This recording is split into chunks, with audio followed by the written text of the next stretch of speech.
الحمد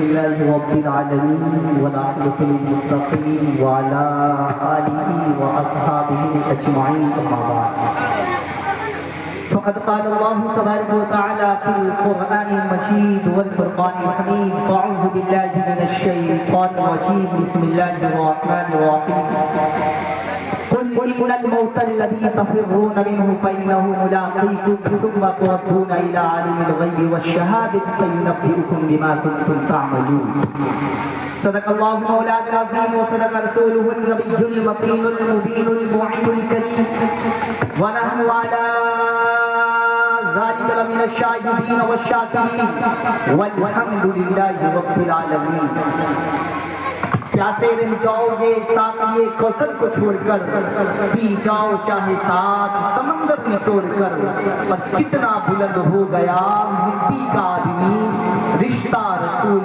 پاک کے قدموں سے جوڑ کر، رشتہ رسول پاک کے قدموں سے جوڑ کر۔ حضرات محترم، آج کی یہ محفل عظمت والد ہے۔ ایک بیٹے نے اپنے ماں کی مغفرت کے لیے اس محفل کو سجائی اور بچائی ہے۔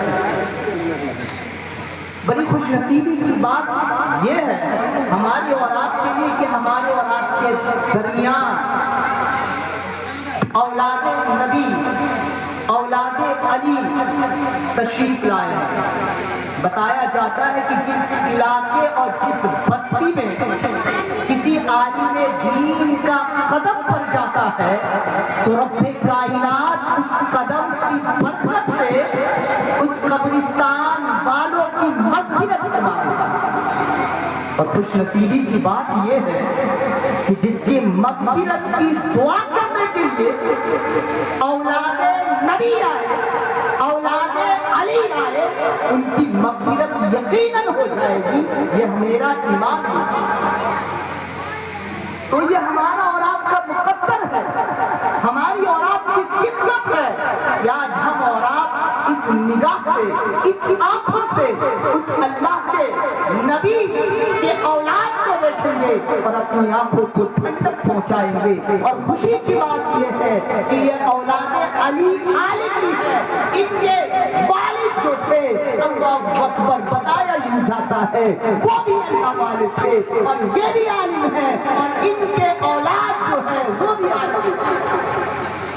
اور جب اولاد نبی عالم دین ہو اللہ اکبر، ان کا مقام کتنا بلند ہے۔ تبھی تو شاعر نے کہا تھا کتنا، شاعر نے بہت ہی اچھے انداز میں کہا تھا، کہہ دیجئے مچل کر سبحان اللہ، سبحان اللہ۔ یہ الگ بات ہے کہ خاموش پڑے رہتے ہیں، جو پڑے ہیں وہ پڑے رہتے ہیں، اور ایسے اخلاق سے ملتا ہے ہمارا شجرا جن کے جوتوں میں کئی تاج پڑے رہتے ہیں، جن کے جوتوں میں کئی تاج پڑے رہتے ہیں۔ بڑے درشی اللہم صلی علی سیدنا و شفیعنا حبیبنا مولانا محمد صلی علیہ وسلم علیہ یا حبیبی یا رسول اللہ صلی اللہ علیہ وآلہ وسلم۔ حضرات محترم، میں نے جس آیت کریمہ کو پڑھنے کی شرح حاصل کیا وہ قرآن مقدس کا 28واں پارہ ہے، سورۃ الجمعہ ہے۔ اللہ رب العزت ارشاد فرماتا ہے قل ان الموت الذی تفرون منہ فإنہ ملاقیکم ثم تردون الی عالم الغیب والشہادۃ فینبئکم بما کنتم تعملون۔ اے نبی فرما دیجئے جس موت سے اے لوگوں تم ڈرتے ہو، دہشت کرتے ہو، اللہ کا قرآن کہتا ہے کہ وہ موت جب اس کا وقت آ جاتا ہے، ہمارا وقت آ جاتا ہے، آپ کا وقت آ جاتا ہے، تو وہ موت تم سے کیا کر رہے گی؟ تم بھاگنے کی کوشش کرو گے لیکن بچ نہیں سکتے ہو، بھاگ نہیں سکتے ہو۔ اللہ کا قرآن دوسری جگہ ارشاد فرماتا ہے، رب کائنات اعلان کرتا ہے اینما تقولوا یدرککم الموت ولو کنتم فی بروج مشیدہ۔ اے نادانو، اے ناعقلو، اے ناسمجھو، اپنے دولت پر نہ اتراؤ، اپنے شہرت پر نہ اتراؤ، اپنے طاقت پر نہ اتراؤ۔ یاد رکھو جب موت کا وقت آ جائے گا اگر تم مضبوط کیلے کے اندر بھی پھنس رہو گے، موت باہر آ کر اللہ کا قرآن کہتا ہے کہ موت کا جب وقت مقرر ہو جائے گا اگر تم مضبوط قلعے میں کیوں نہ بند ہو، مضبوط لوہے کے اندر بیٹھ کیوں نہ ہو جاؤ، موت وہاں پر بھی پہنچ جائے گی، تم بچ نہیں سکتے۔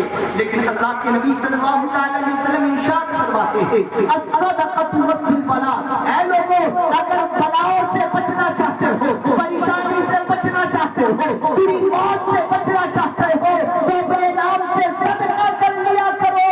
رب کائنات اس صدقے کے برکت سے تمہاری مغفرت فرما دے گا، تمہاری موت کو ٹال دے گا۔ اور اللہ کے نبی صلی اللہ علیہ وسلم ارشاد فرماتے ہیں ثلاثۃ لا يقبل الله عز وجل صرفا وعدلا وعق ومنان ومكذب بكذب۔ اللہ کے نبی نے ارشاد فرمایا تین شخص ایسے ہیں جن کی مغفرت نہیں ہوتی، جن کی نہ تو فرض قبول کی جاتی ہے نہ تو نفل قبول کی جاتی ہے۔ تین شخص ایسے ہیں اس کی کوئی چیز قبول نہیں ہوتی۔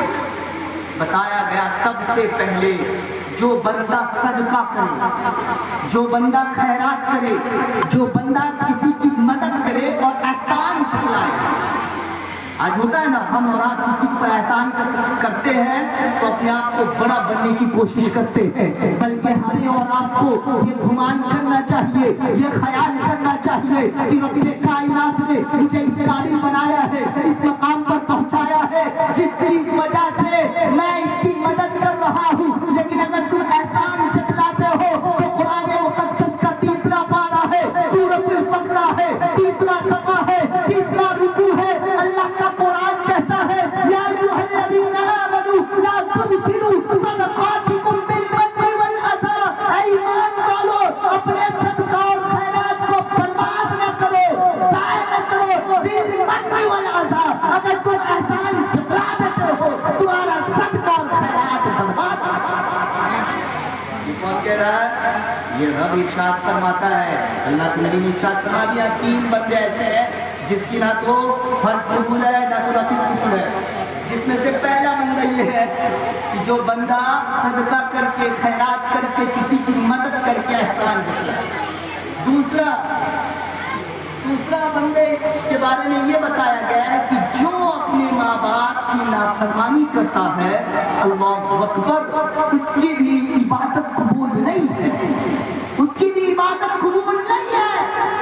جو اپنے ماں باپ کو ستاتا ہے اس کی کوئی عبادت قبول نہیں۔ اللہ کا قرآن کہتا ہے وَقَضَىٰ رَبُّكَ أَلَّا تَعْبُدُوا إِلَّا إِيَّاهُ وَبِالْوَالِدَيْنِ إِحْسَانًا وَبِالْوَالِدَيْنِ إِحْسَانًا۔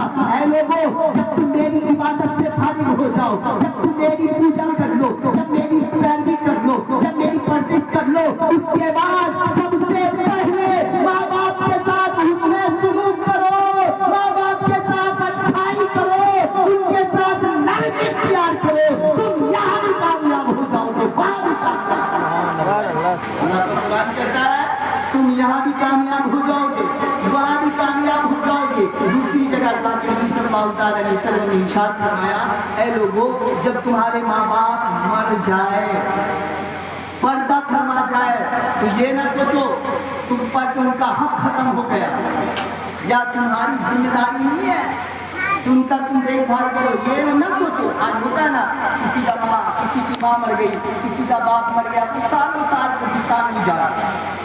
تم پر ضروری ہے کہ اپنے ماں باپ کے قبر پر جایا کرو، کچھ تحفے لے کر ان کے لیے دعائے مغفرت کرو۔ اللہ کے نبی ارشاد فرماتے ہیں من زار قبر ابویہ او استهزاء فی کل یوم جمعہ مرۃ غفر اللہ له وکتب مرہ۔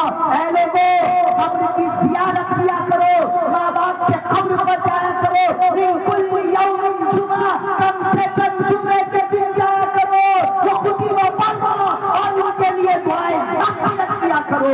جو بھی کلمات یاد ہے اسے پڑھ کر اپنے کائنات کی بارگاہ میں کہو مولا میں نے جو بھی پڑھا ہے، جو بھی جو ثواب عطا ہوا ہے، اس کا ثواب میرے والدین کو پہنچا دے، تو رب کائنات اس کا ثواب ہمارے والدین کو پہنچا دے گا۔ سبحان اللہ۔ ماں باپ کے ساتھ نرمی اختیار کرو، گرمی اختیار کرو، جس طریقے سے تمہارے پاس جسم کے اندر طاقت آ جاتی ہے، تمہارے جسم کے اندر بلا کی قوت آ جاتی ہے، تو گرمی اپنے ماں باپ کو دکھانے کی کوشش نہ کرو، اپنی نظروں کو جھکا کر اپنے ماں باپ کے سامنے ہاتھ باندھ کرتے رہو. جس طریقے سے بادشاہ کے سامنے وزیر کھڑا ہوتا ہے, راجا کے سامنے بادشاہ کھڑا ہوتا ہے, اسی طریقے سے اپنے ماں باپ کے ساتھ بتاؤ کرو تمہارا مقام بلند ہوگا. کیونکہ ماں باپ کی دعاؤں کے اندر وہ تاثیر ہے, ماں باپ کی دعا کے اندر رب کائنات نے وہ تاثیر رکھی ہے کہ انسان کو اعلیٰ مقام پر, اونچے مقام پر پہنچا دیتی ہے. تو اللہ کے بندو اپنے ماں باپ کا احترام کیا کرو. ہم اور آپ کی کوشش ہے کہ ہمارے اور آپ کی دنیا آلے رسول تشریف لائے ہوئے ہیں, ان کا بھی احترام, ان کی بھی عزت. بتایا جاتا ہے کہ